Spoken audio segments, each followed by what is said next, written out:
नमस्कार दोस्तों, स्वागत करती हूँ आपका मेरे YouTube channel my thoughts my ink में। आज मैं बात कर रही हूँ कि हम कभी-कभी किसी बात को समझने में कितनी भूल करते हैं और हम तो एक सामान्य जीव हैं, कभी-कभी महापुरुषों से भी गलतियाँ हो जाती हैं। लेकिन इसका मतलब ये नहीं है कि महापुरुषों से गलतियाँ हो जाती हैं तो हम भी कर सकते हैं, क्योंकि महापुरुषों से गलती हो जाती है तो वो अपनी गलती को कभी दोबारा उसी गलती को नहीं दोहराते हैं, उससे उनका जीवन चरित्र बदल जाता है। लेकिन जब हम कोई गलती करते हैं तो उस गलती के पीछे पड़ जाते हैं और उसे बार बार करते हैं, चाहे हमें कितनी भी ठोकर मिले, लेकिन हम कुछ चीज़ों को समझ नहीं पाते।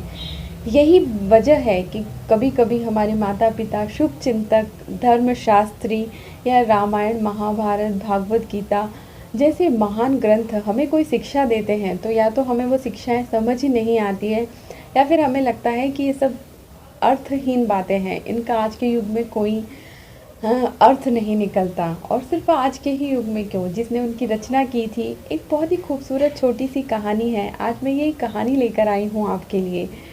श्री तुलसीदास जी, जिन्होंने रामचरितमानस की रचना की है, जिनके गुरु श्री हनुमान जी थे और इष्ट श्री राम, उन्होंने जब रामायण जी की रचना की तो वो इस चौपाई को लिख रहे थे। सीह राम मैं सब जग जानी, करहु प्रणाम जोरी जुग पानी।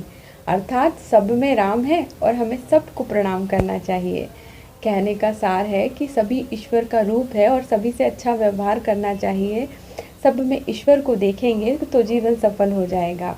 अब उन्होंने ये चौपाई लिख कर रख दी और वो निकल गए गांव की ओर। लेकिन जब वो गांव की ओर जा रहे थे तो एक छोटे से बालक ने उनसे कहा कि सुनिए तुलसीदास जी, आगे एक बहुत ही बेल पागल हो गया है, वो लोगों को मार रहा है, तो आप उस रास्ते से न जाएं, वरना वो बैल आपको मारेगा और आपको चोट लग सकती है।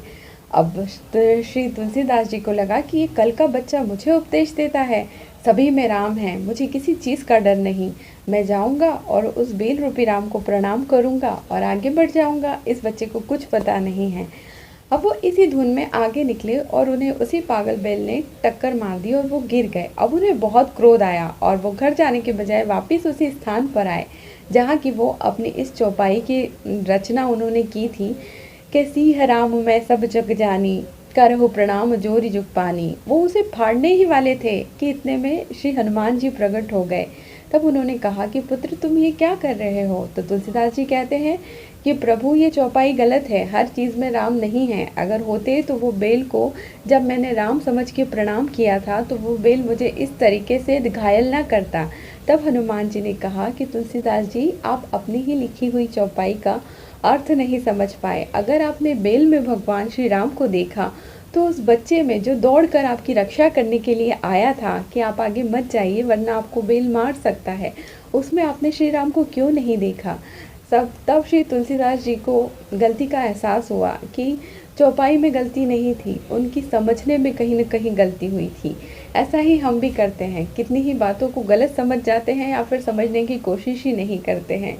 कभी कभी हर चीज़ के दो पहलू होते हैं। अगर हम उस सही चीज़ को पकड़ लें, जैसा ज्ञान, जैसी चीज़ें हमें दी जा रही हैं, हमारे जो धर्म ग्रंथ हैं, रामायण, महाभारत, श्रीमद् भागवत, जो गुरुजन हैं, जो माता पिता या शुभचिंतक हैं, वो अगर कुछ हमारे भले के लिए हमें कुछ समझा रहे हैं तो एक बार उनकी बातों को समझने का पूर्ण और पूरा प्रयत्न करना चाहिए, उसे अपने जीवन में अप्लाई करके देखना चाहिए। आप कभी निराश नहीं होंगे। शुक्रिया मेरा वीडियो सुनने के लिए और उम्मीद करती हूँ कि इस कहानी को याद करके आप आगे से किसी भी बात को 2 बार सोचेंगे और कई बार समझने के बाद उस बात के गलत या सही होने का अनुमान लगाएंगे।